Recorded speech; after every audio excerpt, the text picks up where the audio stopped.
And there's a lot of times where I don't want to be alive, really. And it doesn't even mean I love my family. It doesn't mean I don't love this or the show or this or that. It's just a feeling that gets in your head, and it's going to be back, and I have to recognize it, talk about it, and fix it quickly, as opposed to getting it, and aggressively, as opposed to letting it fester and get worse and worse and worse and worse and worse. I can't do that anymore. I simply cannot do it. The show is a good outlet in a lot of ways, and it's a trigger in a lot of ways, and I'm going to keep doing the show. And if it's an issue again, I'll step away, but I hope it's not. And I'm going to do the best show that I can. And you know, this idea that, you know, a couple of things, just from a show perspective, I'm not changing at all. If anything, as a matter of fact, I'm done.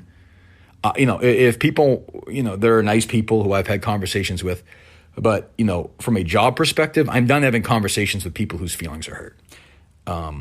And if you have mental issues and illnesses, and I feel very bad for you and sympathetic, I'm happy to talk about that. But if you say something stupid or write something stupid or do something stupid, I don't care if you have mental problems or not. I have them. If I say you do something stupid, call me out. It's part of the job. I'm done having conversations. I'm done having people at places say, be nice to this person, be nice to that person. Leave me alone. Let me do my show. I do it better than anybody else. All right, welcome in. It's the Rundown, gentlemen. We've got a special guest with us. We've got MHB, MH Obese. Thank you for joining us, sir. Yeah, thanks for having me. Welcome to the party. We've got. I do appreciate you to come on. That was really nice of you to continuously beg me through DMs. Listen, we needed you in here. We needed at least one MHB, the real MHB, to get in here and give us his takes. So would it be okay if could I set the stage for the three listeners that are going to be listening to the podcast and not viewing this? If I can just set the stage, I'm looking at a picture of VD, so a picture of Dave with glasses. I see a dog with a Canada Goose, and then I see a man wearing a Skinhead Lives Matter shirt, which is a really hard choice. Can't say I'm on board with that, but again, I do appreciate you having me on. It's a controversial show that we're on here, obviously. So, gentlemen, we had Kirk's update today on Thursday, his message from the road. So typically when we're going to do these re-listens, we always have something to react to right off the top that's current events. And hearing Kirk and hearing that he's coming back Monday is great news. It sounds like he's in a good spot. He sounds angry, which is exactly where I like him to be. He's got enemies and he's upset with people. Vigilance Dave, you're out on the West Coast. I don't know when you heard this. It dropped for me at 8 a.m. I don't know if you were up at 5 a.m. ready to go listening to this thing. I tried to stay up to 5 a.m. It didn't work. You know how that goes. Yeah, I know. It was like 3 o'clock, and I was like, oh, I might as well just stay up. And then I woke up, and it was like 8 a.m. Los Angeles time. So yeah. I caught it right when I woke up. I didn't look at Twitter or anything before. Gave it a nice listen while I was on the treadmill. Attaboy. Yeah. Did you play it a couple times? You must have. Yeah, I played it a couple times. You had to. Yeah. So with my biggest takeaway, my thing that I was thinking about was there was two things. There's Blind Mike, obviously, but Jerry and Turtleboy and Dave Cullinane came up in there, Ziggy. Concerns about what we're looking for Monday. He's probably going to come out firing, coming after Blind Mike. What has he got for Jerry, too? I'm nervous about this. My guy, Jerry. You know that. Your guy, Jerry. Thank you. Not my guy, Jerry. Not my guy, Turtleboy. Not my guy, that's Steve. your boy. We'll get that out of the way. Yeah, I think it was 2 weeks ago when Jerry first said what upset Kirk on his podcast. We discussed it, so I'm assuming Kirk heard that, and that was the trigger for his anger here. Sure. Jerry said two things that I think Turtleboy said one thing that I think stuck out to Kirk. That was that Barstool was like, why is Barstool still keeping them on? Like it's like a welfare case or a charity case. That's never going to make Kirk happy because Kirk fights for what he does. He's proud of what he does.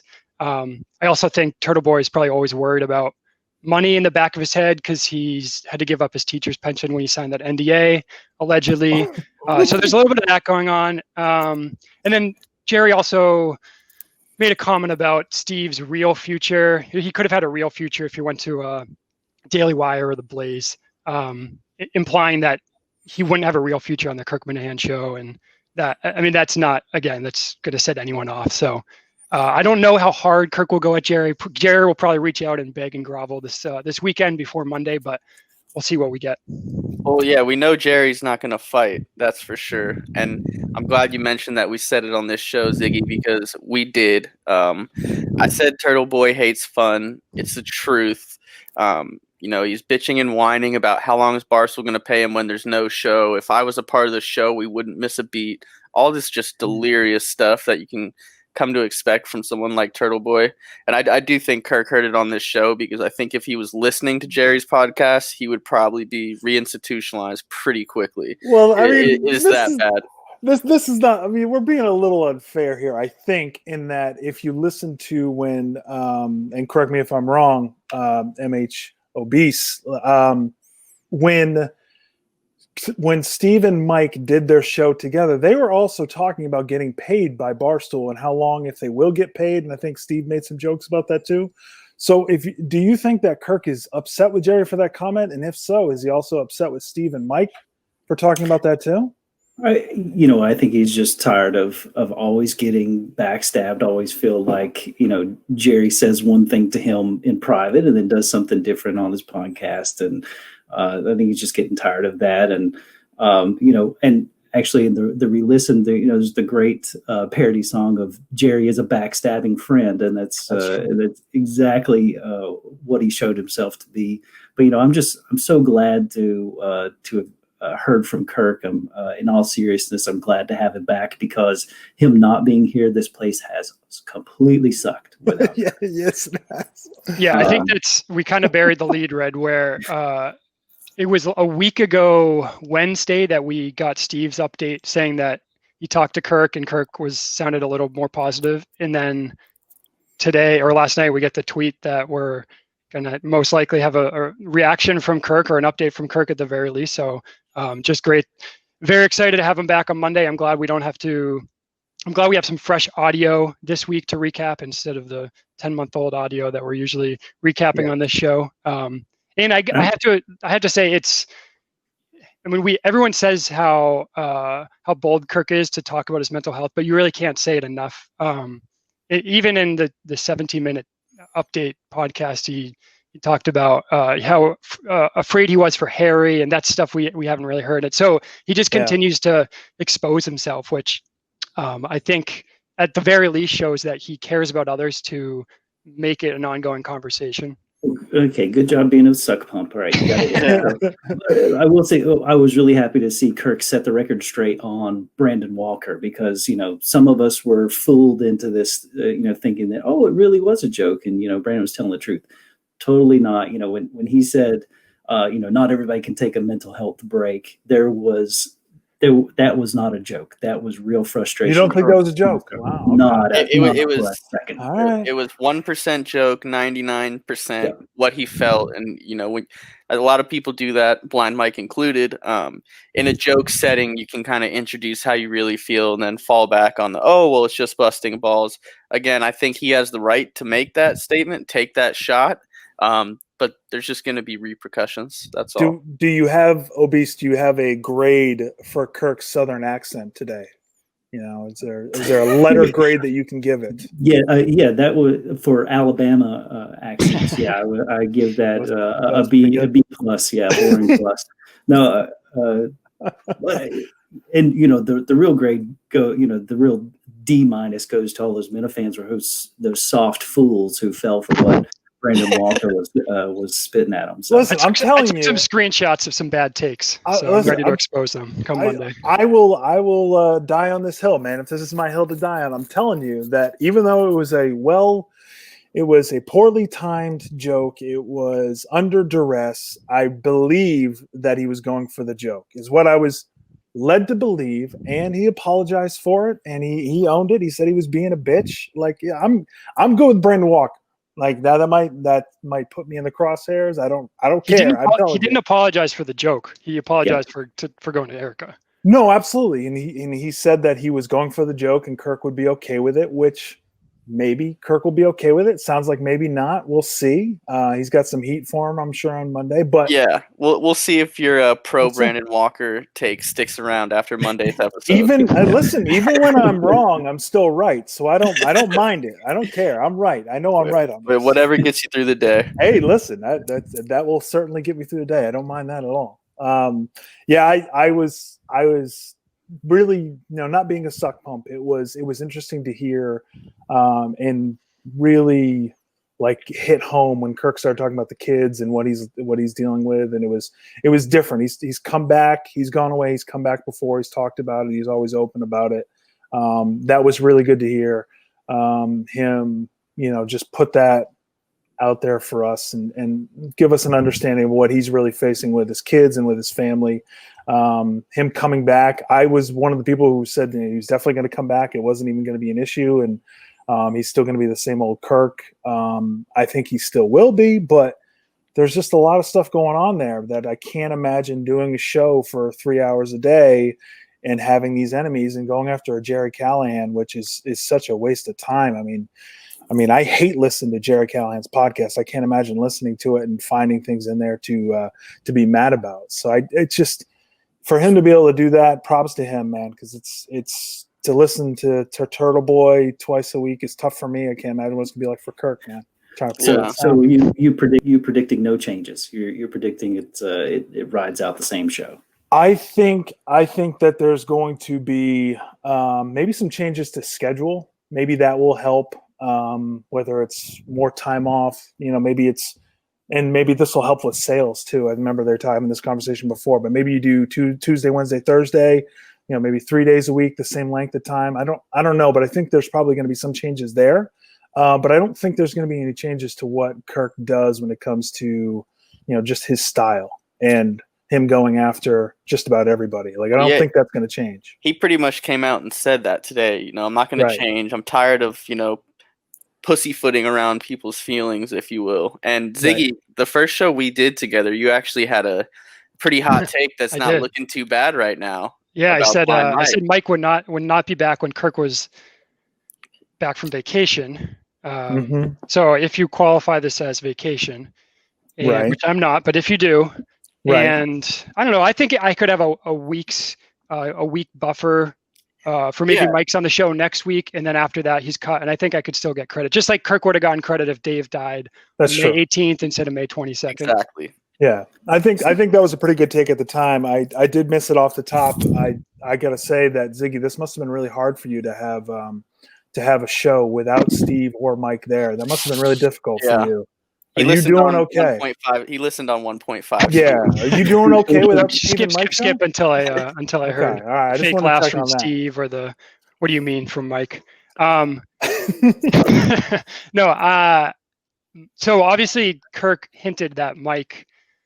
He's upset with Mike. He's lost his patience. He made the same comments about the lack of content put out by Mike that he made back in March when Kirk came back. So I went back, looked at the tape on July 29th. Mike tweeted, I plan on doing a show most days while Kirk is out. Shoot me any ideas you want to try.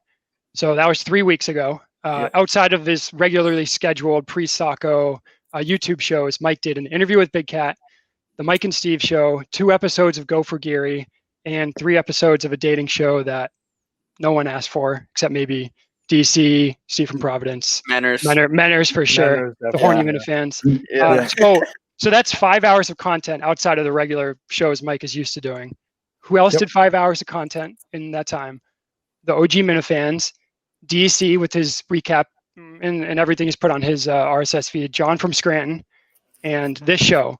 All of those people have also done 5 hours of content. And so what has Mike been doing with his time that your average Minifan has also been doing with his time? I mean, it's just frustrating because I think Kirk puts blood, sweat, and tears into everything he does. He did it at EEI. He does it with this show. And the fans are both white collar, blue collar, but I think most fans, if not all, appreciate that hard work and the work ethic and that they see Kirk put into the show. And Mike is just the antithesis of hard work. And it's come to the point where it's like a turnoff for me, where it's he's still fine on the show, but it's so distracting to know like what is he doing outside of that? I don't know. I can't get it out of my head. I have that, like I've said, Mike derangement syndrome. And it seems like this. I don't know if this is the last straw, the final straw, but we'll see what happens. I don't want to say I hope I'm right, but I think there needs to be a change on the other voices on the show. So I think that go ahead. That leads me to my spicy hot take, as VD says. So my spicy hot take is that this kind of stuff with Mike causes Kirk to come in strong through the Wilbur show. So there will be a Wilbur show that's going to happen, but after the Wilbur show is when Kirk hangs it up for good. So that's the spicy hot take. But then I have a Ziggy Cold or a. Wait, can you clarify? So whenever the Wilbur show happens, you're saying that will be the end of the show? Even if it's delayed again.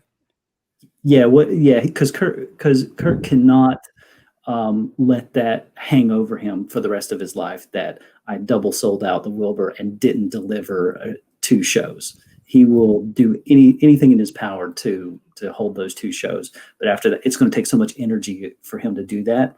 He'll be done. I think that's a bad take, but that's fine. It's spicy hot. Well, I like that. See, that's my hot take would have been that he would have done those Wilbur shows and then gone subscription service, but he would have kept going. I still think he's got at least 5 years of his prime left, and then, you can think about whatever those other years would be. I think he'd still be doing it, but I think he's got this is where he's going to maximize, what he has, the time he has, and the money that he could make, which is frustrating to go back to Blind Mike, where he is not striking while the iron's hot. He is not taking advantage of this. He is regressing in so many different ways. Yeah. And similar to Ziggy, it's bothering me to the point where I can't stop thinking about what he's not doing and how this is still going and what these 3 weeks have been, which is why it does bother me when anybody says anything bad about Cullinane, because at least Cullinane's fucking engaging with fans and giving us something that people are excited about, giving us some comedy in the mornings. Steve's not doing that. Mike's certainly not doing that. So it's frustrating right now to see what Mike has done these last weeks. And I'm excited for Monday. I'm not excited to see somebody get fired, and I don't think that's going to happen. But I don't either. There's got to be some kind of come to podcast Jesus moment for him on Monday where he, learns the lesson and finally fucking does some work too. I hope. But Don't hold your breath. Yeah, maybe not. Maybe not. VD, what do you think, VD, about my take though? About your Mike take? Yeah, I know you're a big Mike guy. Huge Mike. Yeah, I mean, you took a lot of the words right out of my mouth. As opposed to putting it in. Is Steve going to get a pass on this, by the way? Is Steve going to get a pass? I'm getting there. I'm trying to set VD up, but that's. Okay, I don't know what you would possibly criticize him for, but we'll get there when necessary. Okay, all right. But yeah, I mean, Mike. What really has illuminated it for me is listening back to a lot of these old episodes, because we've said it time and time again. There was a time when he was much more vocal on the show. He was much more involved in the Miniverse. He was Kirk's go-to source of well, what's going on with, MHB and this guy, or what's going on with the Mincels, and Mike would know it. And that has just, fallen off as he's muted, a large majority of the vocal people on Twitter. He's muted them because they said something he didn't like about them. And now those are the same people that got the hashtag, pay blind Mike trending, but that's neither here nor there. Bingo. Yep. Neither here nor there. And sent him to Miami. Yes, and sent him to Miami. Bingo. But yeah, I don't know. I go back and forth on it, because there is a point to the he's a good guy take, which a lot of people have, and I do agree with that. But I'm kind of like Ziggy now, where I'm almost hyper focused on it, just because he's so stubborn. He refuses to change his ways, and instead of changing his ways and doing preparation, he'll just beat the same dead horse joke of oh yeah, this is gonna suck. Look at me, I'm Mike. I'm no talented. What do you expect? Right. And that has a shelf life. It just gets old for me. Yeah. Yeah. I mean, again, when Kirk came back in this past March, one of the first things he said to Mike was, on your Go for Geary show, don't worry if you don't get calls. You'll be fine. Just go through it. Have confidence. the second go for Gary, he doesn't get calls and he cuts it at 30 minutes. It's like, I don't know. It's so frustrating. Just to know that it's a lack of effort thing. I mean, he does have talent on the show with certain aspects of the show, but it's the lack of effort and the lack of creativity to not come up with anything fresh to provide content. So my issue with Steve is Steve loves to use the analogy of the podcast is like crack for the Minifans. Heard that a few times from him. It's a good analogy. Over the last, it is a good analogy, but over the last 3+ weeks, what did Steve do to provide that dosage, that watered down dosage for the fans, other than the Mike and Steve show? Was that he acknowledges that we need? He acknowledges we need the content, but he doesn't care enough to provide it. I mean, I'm not going to say he's lazy because Mike told us we can't complain about Steve's work ethic, but I don't understand the instinct to not provide content. I am the biggest Steve Robinson guy possibly in the Miniverse, and even I will tell you he's not an on-air talent, especially solo. Like when you put him with Kirk, he thrives because Kirk has groomed him in a way to, kind of pull the interesting things out of him. We've mentioned the onion analogy before. The deeper you get in Steve Robinson, the weirder it gets, but he's just not really someone that's going to be able to do that on his own, and I don't blame him. He's a producer. He's not a one man. So I don't really think it's necessarily a fair criticism for him. Also, who knows? There's definitely, he's managing the relationship between Barstool and kind of the show while Kirk is gone. I'm sure there's a lot of pressure there. He's similar to us. He was probably waking up one day and saying, man, are we going subscription? What are we doing? Is the show coming back? So I don't put too much of it on Steve. But the Kirk's whole thing is the fan should be first. So I just don't see that happening. Right.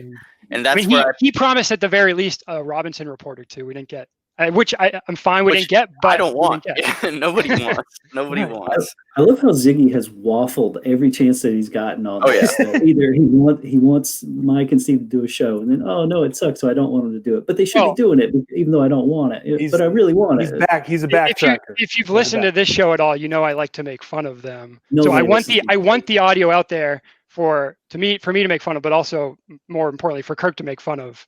When he's back. So I don't, it's a principle thing for me. I get it. I waffle, but it's still a principle thing. But the thing is, okay, so with Steve, he's a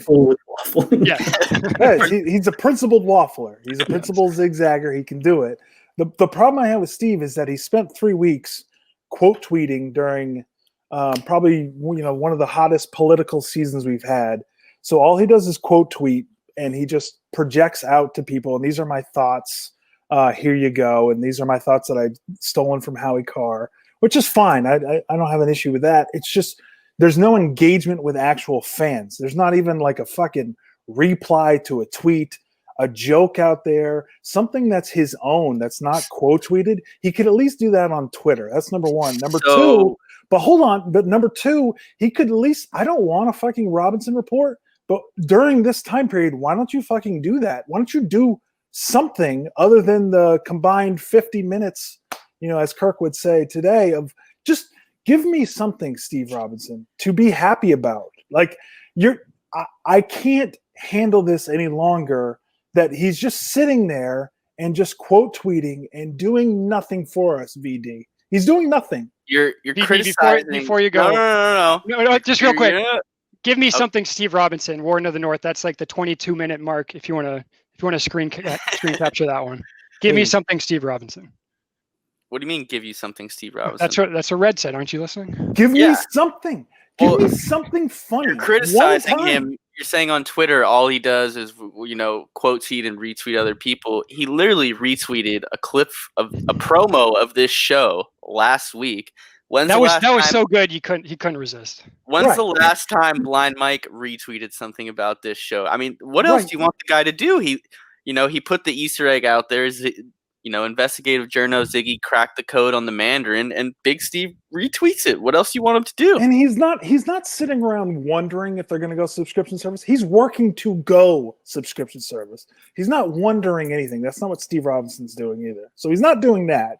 He's not wondering and hoping and praying. He's been doing a lot of stuff on the side to get KirkManahanshow.com going. But then something changed. All of a sudden, he started retweeting Barstool and started putting things out on the RSS feed. I'm just saying, I fucking hate Steve Robinson, man. He's the fucking worst. I mean, you're blinded by hate because those are some terrible points. I mean, those were fucking great points. We know why he's terrible. We know why he's supportive of Barstool. Did you hear Kirk's show today? Like literally, praising Erica and Dave. So why would Steve Robinson feel any different? They've just, they've obviously supported. They've paid him throughout the hiatus. They've been all the support they want. So if a company is treating you like that, you're more likely. You're right. My apologies. He does a great job of parroting what Kirk says. He's a great hanger-on. He's repeat to Kirk's Pete. Look, it's the Kirk Minahan show. It's not the Kirk and Robinson show. So he knows his role. He's a producer of a show. If your producer is like the leading voice or kind of driving the narrative of your show in any way, like maybe Jerry Callahan, you have a problem. If your producer is more interesting than you, you have a major problem. Jerry Callahan, at Jerry Callahan. I hate Steve Robinson. Fuck him, man. Fuck him. Well, what did you want him to do? This is a good segue into the ReListen. I mean, would you have been happy if he put together a nice 7-hour best of episode for you? No, I don't want a 7-hour episode. I don't want that. What I want is for him to have some fucking fun. Maybe take a swing at something. Okay, maybe take a chance, and he might look ridiculous. We could laugh at him. Who gives a shit? I don't know. Not be a robot and do something as a human being. Have some fun. Make some jokes. Do a little something on the Instagram. How about you do something on the Instagram? Nothing.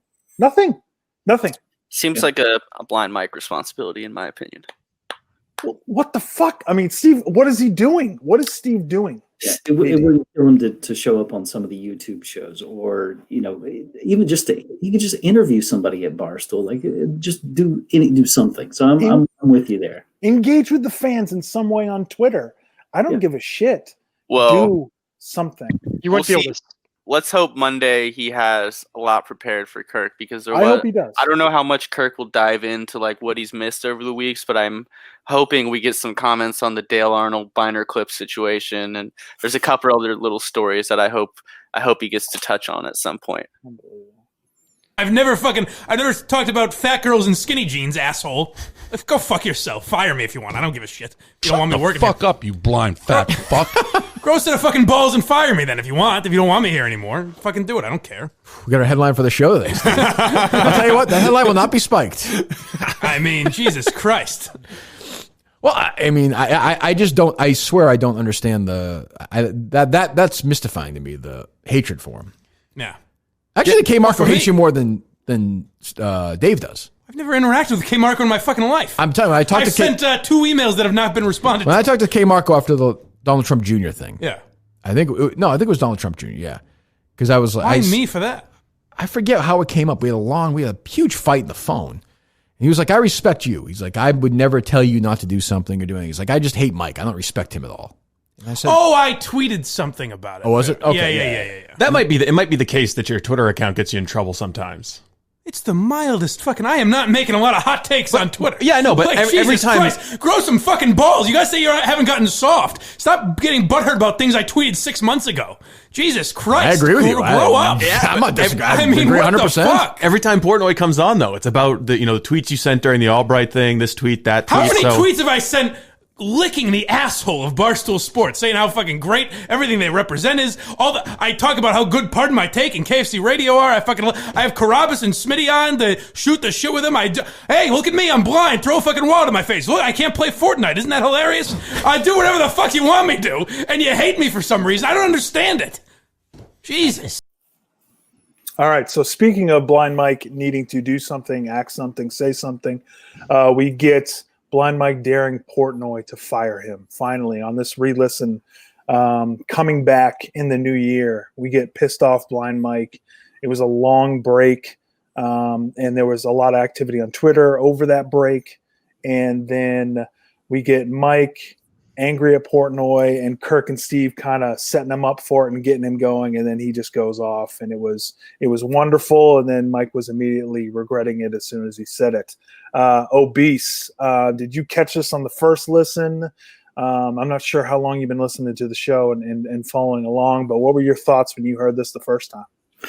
Yeah, so I'm a day one guy, and I this one is interesting because the timing is strange when you go back and listen to it, right? That this happened on January 2nd, which was a Thursday, and this is one of the best pieces of Mike audio I think that there is, because he actually showed some emotion. He was actually real and raw when he's angry at Dave. Kirk did a great job of winding him up, and then they go, the next day is the Friday show. Well, Dave was out of town, so they had to wait till Friday evening before they even get to the confrontation with Portnoy. So there's this long layover. It's just basically a day and a half of just wondering, okay, what's going to happen here? And they go. It's clear that Kirk had absolutely no idea what Portnoy had to say when he talked to him over the phone. So Portnoy is basically explaining to him that Mike can't put up this blog because it's Mike. And then Kirk is relaying that to Mike and saying, well, this is because she's a woman, and he wants to avoid that, which is completely untrue, as we find out when they actually do go on Barstool Radio, and Portnoy just roast Kirk and Mike. I mean, they get destroyed on the radio, and it's actually it's odd to watch, Kirk flail, because he throws out a joke to Riggs, and Riggs doesn't play along, and then so he's pissed, because he doesn't do that. But so either Kirk completely misunderstood Portnoy, or he deliberately misrepresented what Dave said, because Dave, he wants the big name guys to bring controversy. He doesn't want the nobodies like Blide Mike bringing up the controversy, which is completely understandable. Absolutely, you want your big name guys are the ones making the waves, not the little ones. Yeah, it's so when you hear Dave shouting down at Kirk, and Kirk, like it's just like a no-win situation when you're calling into a show too. Yeah. So like you can feel the anger in Kirk as he's trying to make a point, and Portnoy has already made his point, and now he's just making it louder and louder as possible, like just going right over the top of him. It reminded me of Kirk was treating it like it was a bit. Kirk was treating this like it was a bit, that it was going to go in and it was going to be funny, and Dave was not having it. No. It reminded me of one MHB's Bill Parcells, not Bill Parcells, right, where Dave just caught that one semantics and just hammered him on it. Yep. And I think in the Sunday night recording after the Barstool Radio segment, Mike apologized to Kirk, saying actually it was Steve that mentioned the sexist thing. It wasn't you, Kirk. Yeah. I disagree. Misogynist is what misogynist. Yeah. I disagree, Obese, that Kirk was flailing. I like to think that he was standing with his chest held high and his chin up stoically, just being overshouted. It was a shouting match, and when you're on the radio end, you're always going to overpower. The funny thing to me was, we definitely got righteous anger from Mike, but it took him a while to get there, and then it just was 0 to 60. I think there was a point in the discussion where it hit him that Dave would never like him, and that it would always be an uphill battle against Dave, because the conversation was they were trying to figure out why, and then it transitioned into bashing Trenny and her white power signal or symbol, and then all of a sudden Mike just goes off and making the skinny jeans comment, which Steve later totally misinterpreted.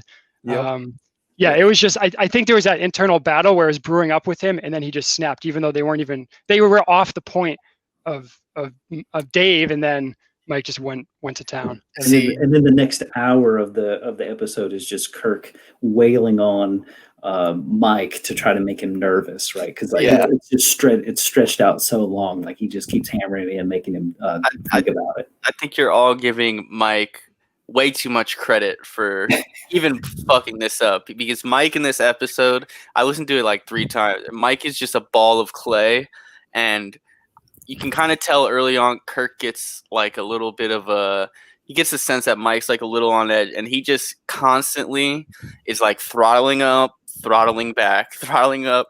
And even once Mike, goes on his little rant, which, Kirk just winded it up perfectly to get there.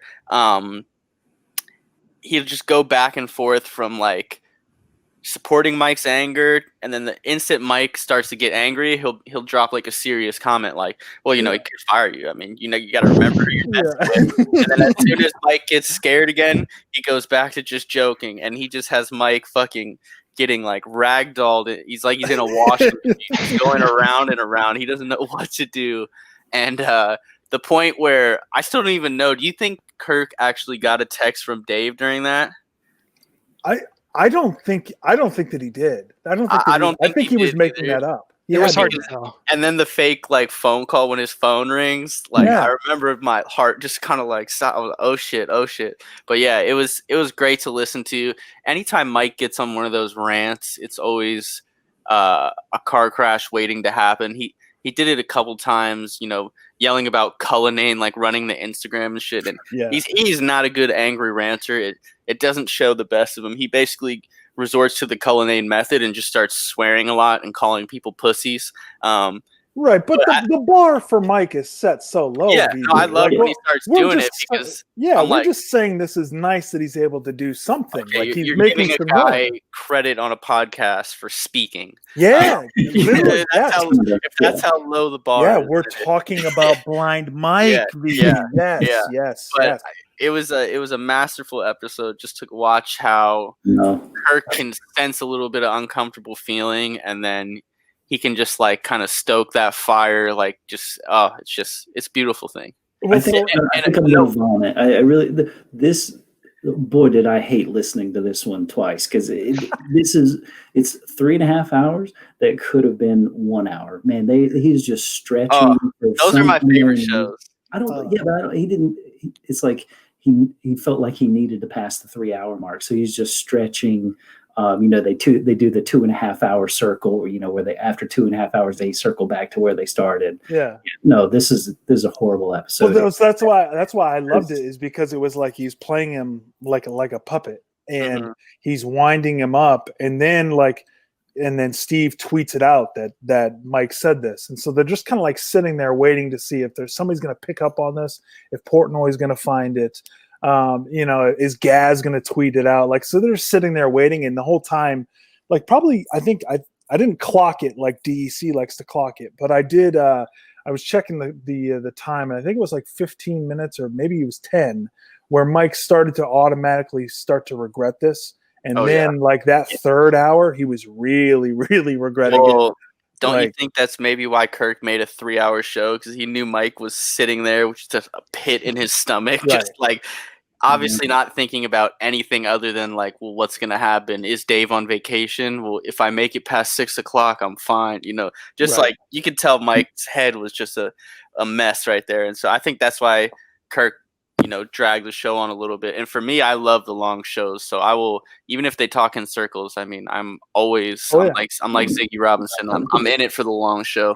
There's so much of this episode that is just whining and speculation. And there's just a bunch of wah, and then I think this person is thinking or trying to say this, and no, it's all garbage. Well, you can hear it though. Like with Mike, it makes me sad in a way because you can hear his desire to want to be liked by Portnoy. Oh yeah. He's even mentioning it in this episode as he's talking shit to him. He's saying how much he respects him. Blah blah blah. It's his whole spiel that he goes on. But he just doesn't understand, and even to the point where we even heard it over this break where he interviewed Big Cat. He's still talking about how he's hated. Like, it always comes up with Mike, and he hates that he's hated. He just wants to be loved, and Portnoy's never going to accept it, and he's never going to love him, and he can't deal with that. You can just hear it in this episode. It was sad, but it was also a great listen too, because it's just. He's mad, and then he's sad, and Kirk's just playing the whole time. It's awesome. I love the whole thing. At the end, see, I like the long ones when there's something big that happens in the beginning, because Kirk, as the episode goes on, will just like totally do a 90-degree turn and ask a question about the previous topic. So yeah, they're talking about like Jamel Hill later, and Kirk's asking about so you're gonna grovel when you talk to Dave. What he did, like Mike just. As soon as Dave on Barstool Radio threw out, so I think you just need to come to New York, kiss my feet. Yep, sure, I can do that. That was it. Case closed. Like, I love when Kirk was like, "Yeah, I'm not gonna lie, I was kind of thrilled when I heard your blog got spiked." No, like I didn't actually care if it went up. Like, he loves the chaos too. I think like we, Minifans, we kind of all share that one thing in common where we like a little bit of the chaos. So I was definitely laughing when he was just like, yeah, I was actually happy to see your blog get spiked. That had to have been the plan the whole time, right? Like who would tell Blind Mike to write a blog about Trenny Kuznarek and West Point unless he had to have known that was going to. To be fair, the blog wasn't that bad. No. It was more. It was more enjoyable than the one Steve's put up in the past, where he's like the Steve Buscemi, "How do you do, fellow kids?" meme, where it's like he's trying to be howdy towdy Bowden writing, but then he's also trying to throw in the Barstool like common man quotes. Right. Yeah, Brad, if you think that he set all of this up, then it's all fake, right? So then your theory. No. I don't think it's fake. I think he set Mike up. No. For this opportunity. I'm not saying that Kirk is the end all. He can see everything happening. What I'm saying is that I think he wanted to set Mike up with this topic to write this because it triggers two things. One, it makes K Marco uncomfortable because of the politics of it. And then two, it has Blind Mike involved, which triggers Portnoy. And then it has him writing on the website. Like, there's nothing that Portnoy, he wants no part of this. No. So it either gets Mike on the website writing a blog with this topic and it gets it there, or you get what we got, which was it gets spiked and it's even better. So I think that was the point nothing to lose, which I agree with. Like Kirk had nothing to lose, but I think it was more of he's like, no, just I don't want to deal with this. Mike, you do it. But and Kirk wins either way. Like either it gets put up and then he can always push it off on Mike, or it's terrible and then it's content. But like, but there's no vision that it's gonna. Well, I mean, I don't think it was this elaborate vision where he's like, oh, it will probably get spiked and then we can do this. But anytime he passes a responsibility to Mike, he knows Mike is gonna absolutely bundle it. I would argue to say that's probably Mike's only purpose on the show. Like, why do you think Kirk wants him to do Mike and the Minifans? Because he wants to hear what Mike has to say? No, it's because he knows Mike's going to say something stupid or do something dumb. It's like, I don't think he has this long, elaborate, detailed vision of exactly what will happen. I just think he knows that Mike's probably going to mess it up and there's going to be good content he can get out of that. Yeah. I'm just saying there was no way of Kirk losing. So you can't praise him too much when he had nothing to lose. Yeah, so well, it's similar. It's similar to what we talked about last week when he threw the Andrew Morantz interview to Blind Mike. It's the same thing. Nothing. It's a win-win. Yep. Win-win. Yeah, and we cannot. You're right. We cannot praise him too much. Let's get to the elephant in the room, shall we? I mean, what a fucking botch of Reno the fucking best of was. I mean, holy fuck, was that bad? Yeah. Well, the problem is that what it's being compared to, I would say. No. The problem is me. The problem is it sucked. It's 100% on me. What happened? I just bit off more than I could chew. I think I was looking at it more of a radio best of, where it's just, you put out old episodes. But there were no parody songs. I put the parody songs at the end when I had him sandwiched in between the episodes. It just didn't sound right, and then my thought was to go back and find them when we originally heard them and reacted to them. The segments we talked about. Why wouldn't you do the? We talked about the segments we're going to have. Why didn't you do the parody song about the segment? I don't know, Kirk. It just didn't sound right to me. I screwed it up 100%. But you even said when we were talking about, I know. We introduced the first bit that we talked about you being a liar, and I said so we can put the Steve's a Liar song here, and you were perfect. Yeah, just when I put them in, it didn't sound right, and I got to cutting, and I was working with too big of an audio file, and why were the segments so long? Just because I didn't cut them shorter. That's all. I went too long. I got this idea about building out an epic 7 or 8 hour best of, and you actually could have done that. Idea, you actually could have done that though. Yeah, I like. Well, you get enough good stuff. You could have done 5 or 6 hours of shorter stuff. Yeah. Here's what I think. My theory is it was December, whatever, and you were like, "Fuck it." There's probably an element of that, yeah. No, I mean, I'm just saying. If I did, what the fuck? I didn't budget enough time or energy to put into it. I just thought of it as a typical radio best of. I know it's my job. I'm saying I fucked up. I screwed up. It won't happen again. You won't fuck up again? Well, I won't fuck up a best of again. You're right about that. You won't be here for the next one. All right, so the best of debacle. This was why I was most excited about this episode. It wasn't because of Mike. It was because of the terrible instincts, the terrible work done by Steve Robinson. As Kirk said, pyramids weren't built by DEC as well. So we get to shit on DEC too. I mean, this is perfect for me. This was everything I needed from this episode. So I know I was excited. Ziggy, a 7-hour Steve Robinson production. You must have been 6 to midnight, my friend. You must have been very excited about this. Well, yeah, I'm always excited when there's a new RSS feed episode, as you know. So Yes. I do remember, seeing the length of the episode when it drops, 7 hours. Okay, I have 2 weeks to kind of nurse this through break. Within 30 minutes, you could tell it was a mail-in job by Mike and Steve. It was they come out the top of like the fake energy and almost like teetering on the line of, So all awkward. right, this is awkward. It's intentionally awkward, but really it's not. We're trying to make it sound natural.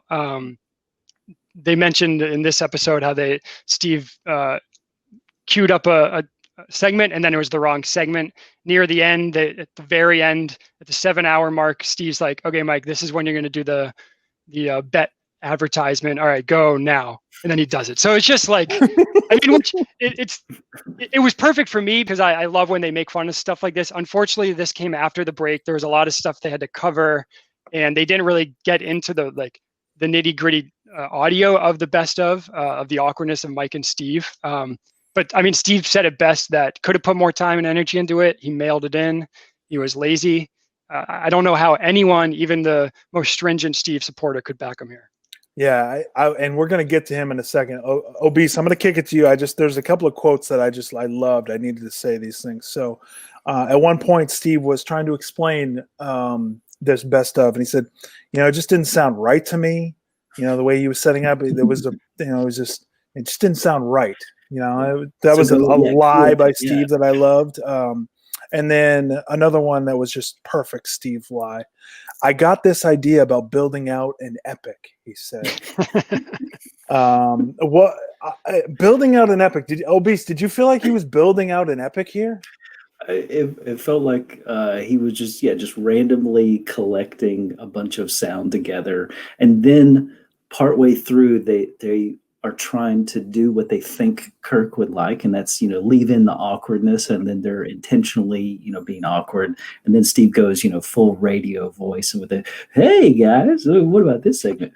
It was completely awful. I actually haven't even listened to it. I think I listened to like the first hour and a half, and I cut it off. Like I couldn't stand it, because if I wanted to listen to the old episodes, I would just go listen to it. It was awful.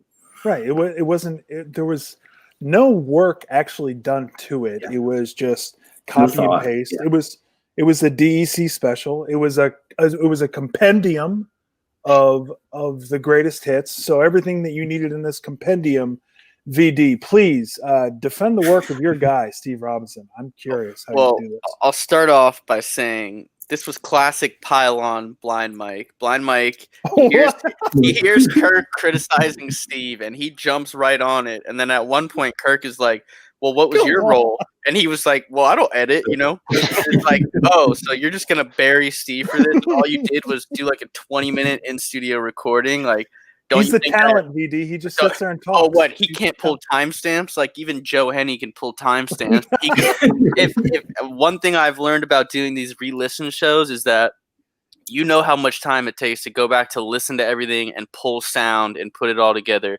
I mean, if Steve's biggest flaw is that he's too ambitious and that he wanted to build out something too amazing, like, I don't know, I'll take my hat off to that. Sometimes you fail reaching for the stars.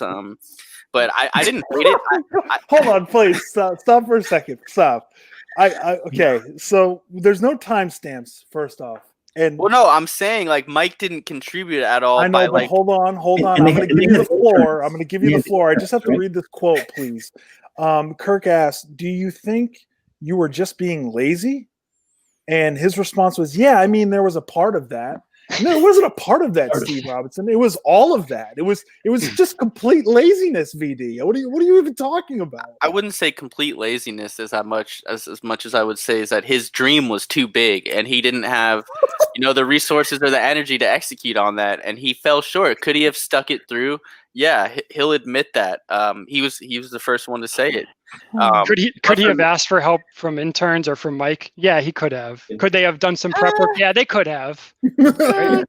I don't know. He takes the holidays very seriously. I could BD, see he him not didn't wanting. even know who was going to lead the discussion. They didn't even know who was going to lead. Like him and Mike didn't even talk about that. I think we're still at the era of the show where Mike was considering himself the second voice, like, so I would like to see Mike take some responsibility. He could have helped pull sound. He didn't help with that at all. He could have been the leading guy. Yes. Could Steve have talked to him before? Like, oh, who's going to lead this? Yes. Yeah. But Yeah, this is classic pile on Mike. He starts hearing Kirk berating Steve and he jumps right on him, taking no responsibility for his own actions. And then Mike starts going with the excuse, like, you can tell the reading the ad thing, like that Ziggy mentioned, you could tell that was Mike's idea, because as soon as Kirk criticizes that, he's like, well, that was on purpose. Like, that was actually kind of the point. Like, I actually think that's kind of funny. And it's like, no, Mike, it wasn't funny. It was terrible. I've listened to the whole best of multiple times. I'm someone who enjoys a setup to a clip. I don't think this is the kind of show where you need just like 1 or 2 minutes to be like, oh, remember that, that epic little segment. Like, no, there's 30 to 40 minute chunks of the show that you need every second of. The show is absolute gold. It's crack. It's heroin. Could have Steve delivered on his vision more? Yes, like he said, but I don't think it was that bad. I do love him playing like, oh, this, I had a radio brain. I was thinking from a radio brain. Yeah. I'm going to stop you right there. Hold on. That stuck out to me. Hold on, VD. Hold on. That stuck out to me too. That wasn't said until Kirk prefaced it first. Kirk gave him that. He led the witness, and then Steve used that and jumped on it like he was saying, yeah, it was too much of a radio break. Sure, yeah. He was fishing for any excuse he could come up with. And then not only the poor instincts to set this up, but then the poor instincts to then just fall on the sword. So it wasn't even interesting to listen to. Couldn't even have fun with it. Like, couldn't even have fun with it, man. He's an honest guy. Jesus Christ. And what's even funnier is when you listen back, Mike actually thought what they did was good. He thought that everything was fun. The only reason people didn't like it was because DEC's was so much better. Yeah, that was it. I mean, there can only be such a wide range when you're just replaying clips of the show. Like it can't be so much better when, again, they're both playing clips. It's just DC was competent, put timestamps, and did the work. In Visionless Dave, you said that Steve respects the holiday. This was released on December 23rd, which means he worked on it leading up to the holiday. So he didn't want to ask for help leading up to the holidays. It's a family time. So Mike could get his Christmas shopping done, and the interns could that Christmas decorate the Christmas tree. Yeah, okay. He's certainly not going to ask Mike for anything. The Christmas shopping, by the way, that he couldn't even remember what he got from his mother and father. So again, I don't know what we're talking about here, VD. You're trying to spin this around and trying to play this out. I don't know what you're doing, but you have to admit that Steve Robinson completely obliterated this whole project. It was just he ruined Christmas for a lot of minutes.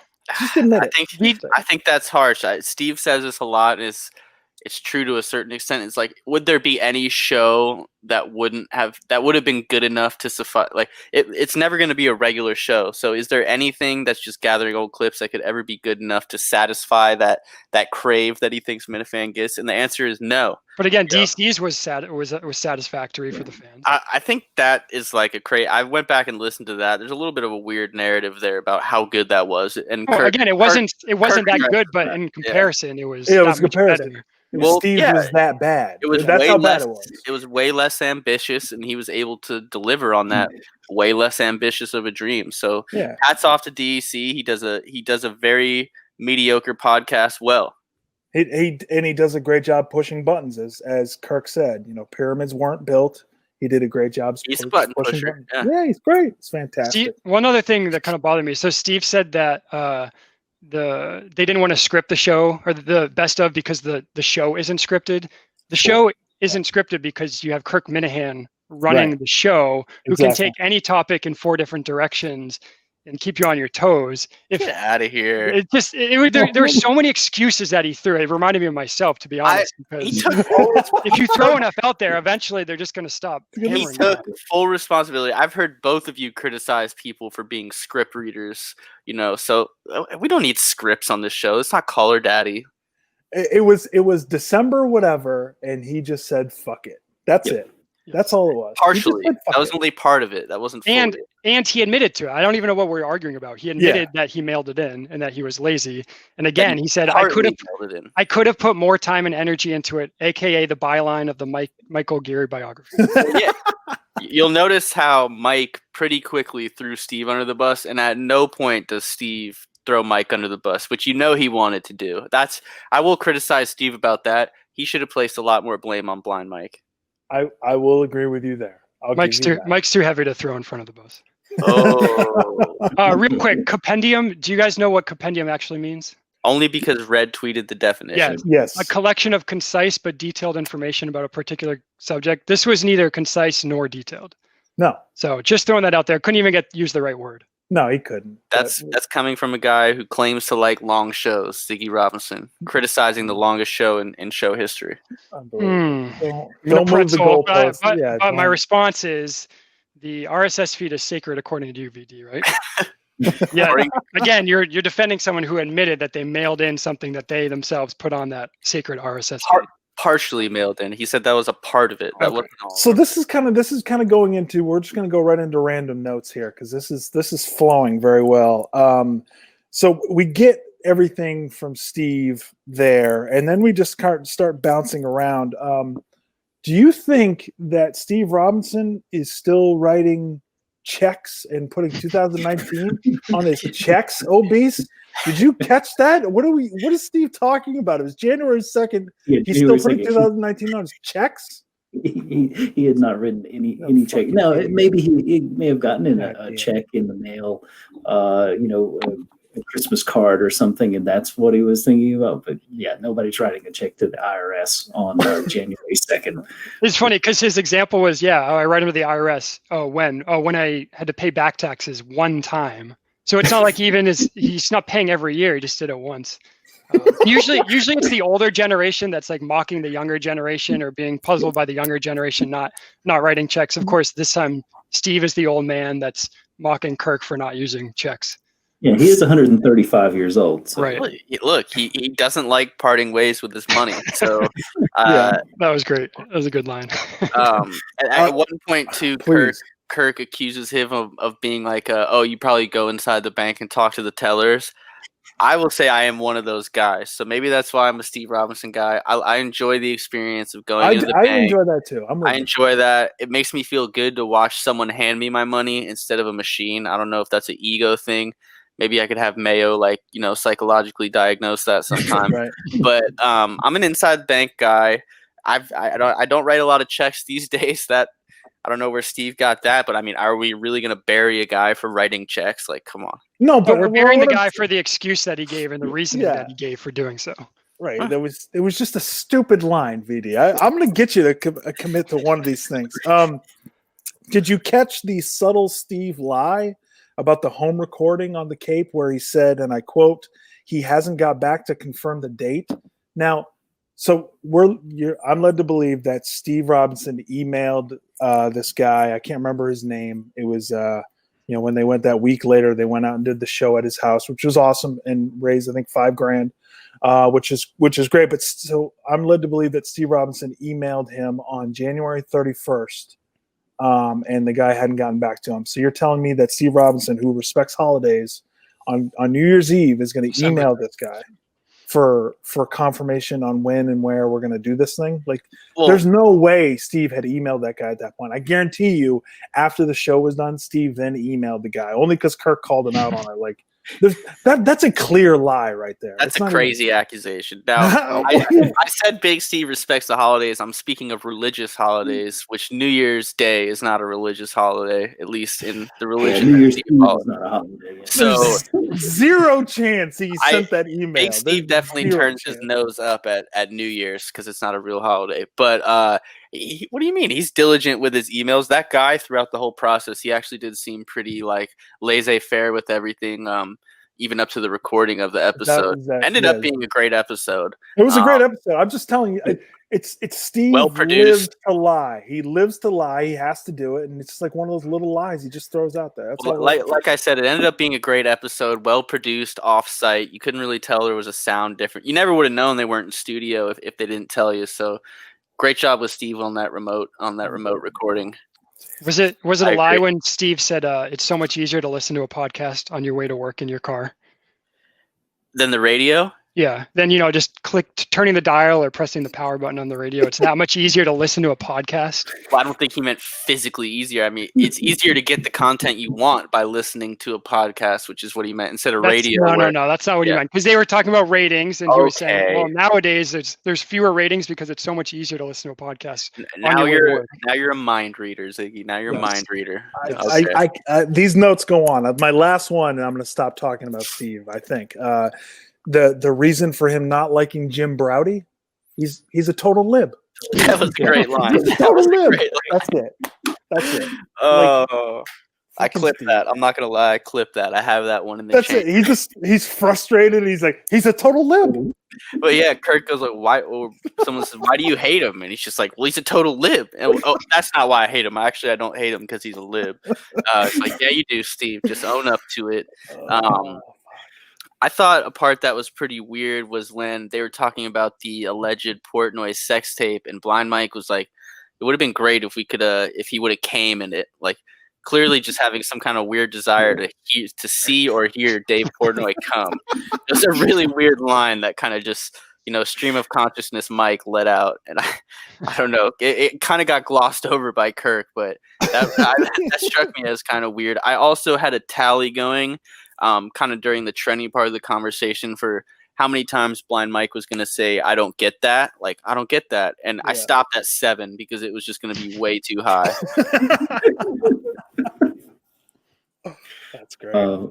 There was an underrated joke that Mike had in this show, and he ends up saying he hasn't used a rubber since 1995, and nobody laughs. And then because I think he was born in 91, which makes it even funnier. We think he's a toddler running around like that, and this episode is the one that sparks the Minterns show, which good call. Nobody wanted it then. Nobody wants it now. Disagree. Strong disagree. That might be worse than your hot take earlier. I loved it.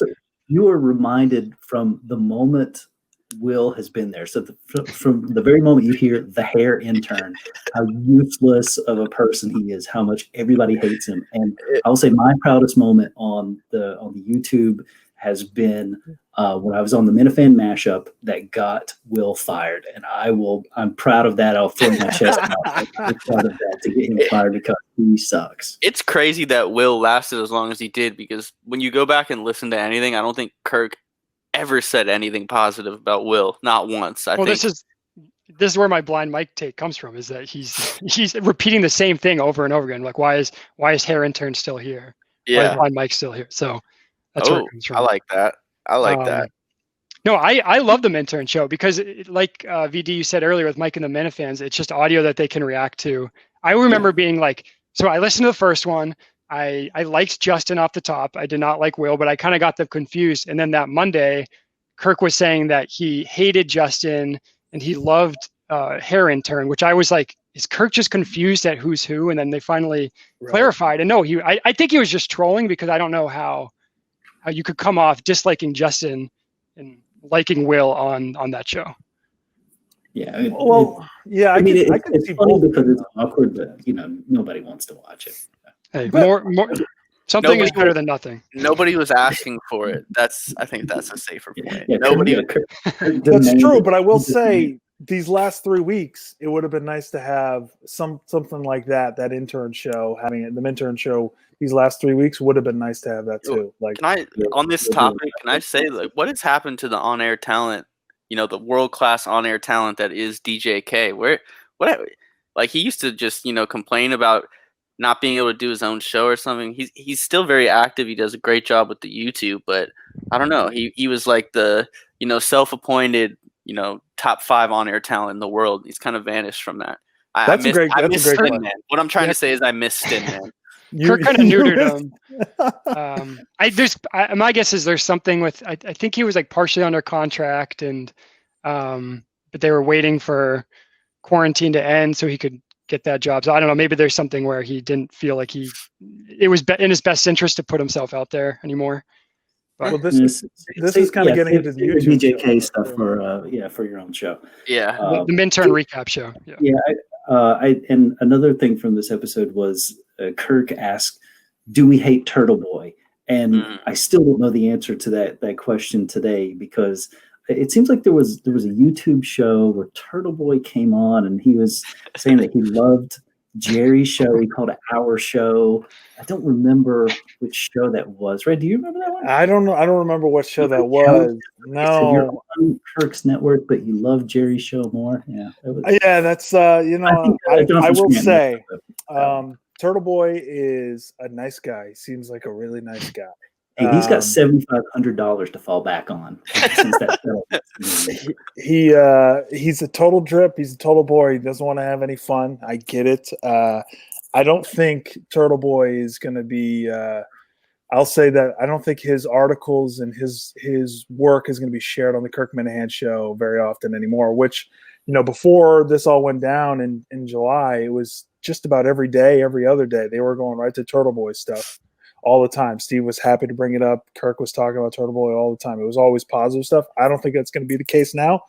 So maybe I was, just setting it up, and I was just being a team guy and putting Turtleboy out there and being a part of it. But now we can just totally just say Turtleboy is the worst. So I'm good with that. I'm good either way. I'm malleable that way. I'm a known Turtleboy hater. He hates fun. Jerry's even said it. He belongs on Cal and Pals, Jerry and the Scrubs, whatever you want to call it.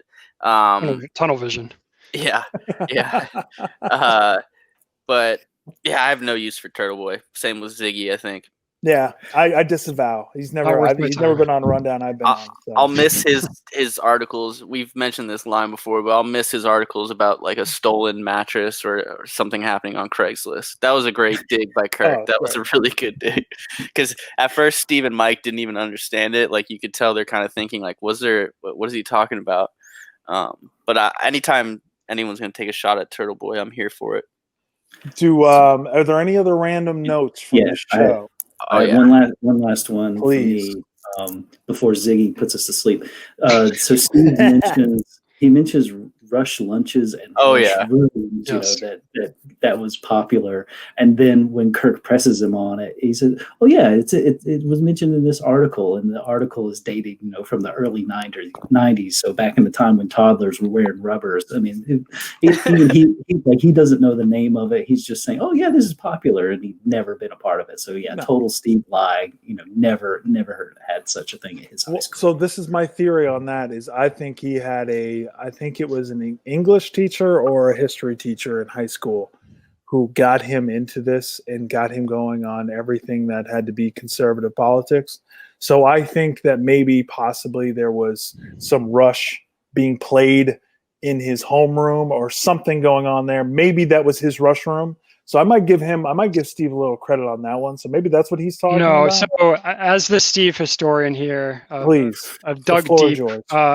Steve is on record that he used to listen to Howie Carr with his grandfather, I believe, in high school. So my guess is that Howie used to mention Rush rooms, and he probably even mentioned them when Steve was working for him. And Steve just thought that everything Howie said was gospel and that it was just common knowledge. So that's why he threw it out there as if everyone knew about it. I imagine Steve I think what he said, he got red pilled like as a teenager, I think. But I imagine him kind of, discovering the conservative views of life and then kind of going back to the better days and maybe kind of like pleasuring himself to the idea of the Rush room. I don't think he was ever involved, but I think that's the world Steve Robinson wants to live in. I could see people are having conservative talk lunches every day at work. Steve Robinson pleasuring himself to a still image of the Rush room. That's terrifying. That's nightmare too. I think it's a good concept though. I wouldn't mind Monday if someone gets a Minahan lunch, maybe a Zoom call where we could all, just talk about, hey, what happened on the Kirk show today? It's kind of a utopian, beautiful thing. It's not a bad idea. It's better than what we've had without Kirk and Kirk's show right now. So I'll take that over anything. Ziggy, do you have any other random notes, sir? One question for MHOB. How is your quest to convince MHB that you are the real MHB and he is the fake MHB? Yeah. Actually, the DM you sent me was I want to ask you, what was your plan for getting there? And it just exposed that Ziggy has absolutely no life experience. He's never dealt with a crazy person. All I have to do is tell him he is a former fatty, and no offense to all you former fatties out there, love you, especially the ladies. Look, former fatties still believe they are that fat, useless kid from before. He thinks he is that already, and he's putting out this character. All I have to do is just tell him that he's not MHB. He will fight Okay. So what you're just saying internally, he's just a broken man, and you can kind of make what you want of him. Yeah, it's crazy. Yeah. All I have to do is just tell him. Whatever I tell him, he will believe is true. So my goal with my account is to be such a nuisance to Steve that he starts to dislike his own Ziggy Robinson. Yeah. Right. What's the end game though? There, Ziggy. I mean, what is? How far do you want his hate for his dog to go? Do you want him to get rid of his dog? It's a joke, Red. Don't worry. Come on, I wanted you to keep going. Real Ziggy Robinson is a very wonderful dog. God, I'm hoping. Go ahead. I was going to say, Red is the king of parody accounts. Yeah, okay, so what is this all about? Okay, so I don't understand this, please. I'm sorry, I have to explain this to the king, why you're the king. Because you have the parody account rules, which are you have to be the same parody in Twitter and the real world. And you do it better than anybody else. You're a condescending douche on Twitter, and you're an even more douchey condescender on Twitter or on YouTube. You do it better than anybody else. You need to come back. You actually understand me. Ziggy doesn't know. He doesn't get what I'm doing here. It's tough because he's the character in and out. Yeah. On top of that, he's also two-faced, so it's like you don't really know which side he's playing. Coming from Ziggy that's amazing that you say that. The waffler. How did you describe yourself early in this episode? I'm principled in my waffling. Principled waffler. Okay. Well, Ziggy, I'm hoping your account ends with you taking a video of yourself in a dog costume eating dog food. That's kind of what I have in mind for you. With the drunk voicemail to Kirk on July 4th. Yes, exactly. I keep being told I'm condescending, and I don't understand why. I don't see it, Red. I don't see it. Thank you. Nice guy. I love the show. I'm a nice guy. Do I occasionally correct grammar on Twitter? Sure, yeah. Do I give you dictionary definition? Absolutely. Yeah. Play the hits. Just play the hits, baby. Do you run DEC in the ground in the DMs? Yes, you do. Are you so predictable in what you say that someone could make a fake iTunes review on the Quantum Week podcast? Yeah. Extremely believable. Yes, you are. There's a reason why I like top 5 lists. I only have top 5 sayings, and then that's it. That's all I say. Like you read about, I have the same things over and over again. Yeah, you got to be careful because the way they caught the Unabomber was like looking at his letters, and they're like, "Oh yeah, only this guy talks like that," and someone could frame you pretty easily because you got your go-to catchphrases. So just watch out for that. Listen, I use Twitter to make myself laugh. I don't care if anybody else laughs. I really don't care. I don't care. That's obvious in a lot of your tweets. Yeah. You're doing a good job. In the great words of Dave Cullinan, Twitter, you can't take Twitter fucking seriously, or something like that. Fucking right, man. Yeah. Cullinan guy. All right. Anything else before we go, boys? Is that it? Yeah, real quick. MHB, have you seen, or MHOBs, have you seen the Brandon Walker, the video where he got found by Barstool by Dave? All right, can you just say Dave 3 times in a row for me? Dave. Just say it. Right. Dave. All right, thank you. It'll make sense later. Okay. All right. I was in that Periscope, by the way. I was in that Periscope on the front lines. Really? Yeah. Wow.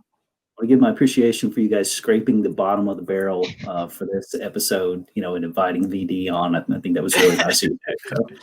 Yeah, thank you for coming on, Obese, and Red will be in contact about your honorarium. He'll get you. This is great. All right, thank you guys for doing this. Looking forward to next week and getting new shows, and hopefully Mike and Steve will be there too, just so Ziggy's happy. So we get that, but we'll get new shows next week. Thank you guys for coming on. Miniverse, take care of yourselves. Welcome back, Kirk. He has risen.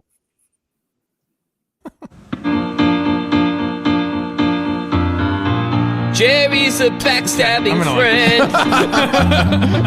Rode Kirk's coattails time and time again. His new show is lame, he should rename it Cal and Pals.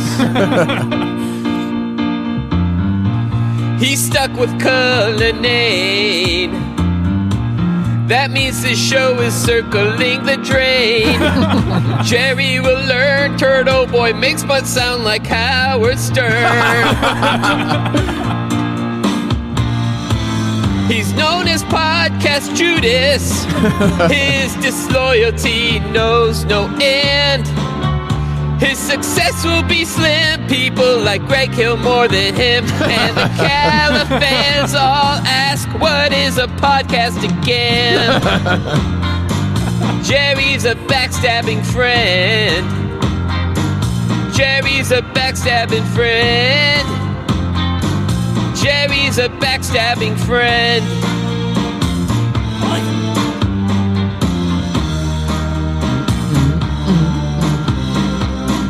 His big plan for the podcast.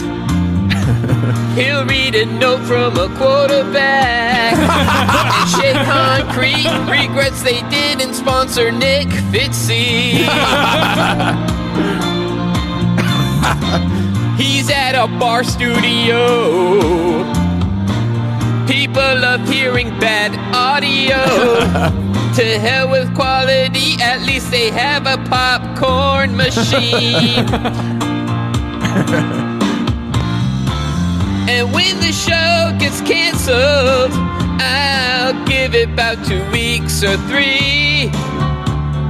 Have no fear, he can drink free beer all year as an intern for Mike Geary. Jerry's a backstabbing friend. Jerry's a backstabbing friend. Jerry's a backstabbing friend. Jerry's a backstabbing friend. I can't, Mike, I can't read the email.